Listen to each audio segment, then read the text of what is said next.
Hello, in front of me I've got Kingdome Deliverance. In this video I'll show you how to use perk points.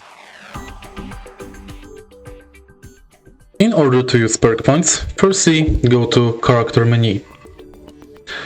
Here is your current mine level.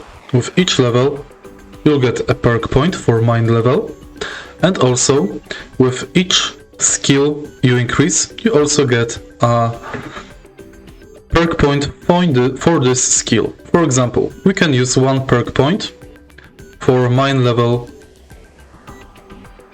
skills. Let's check skills info.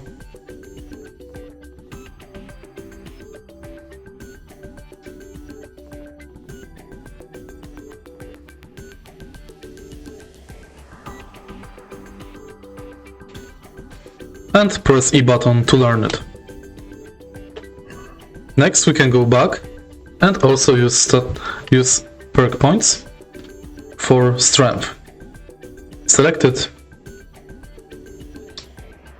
and select perk point to learn.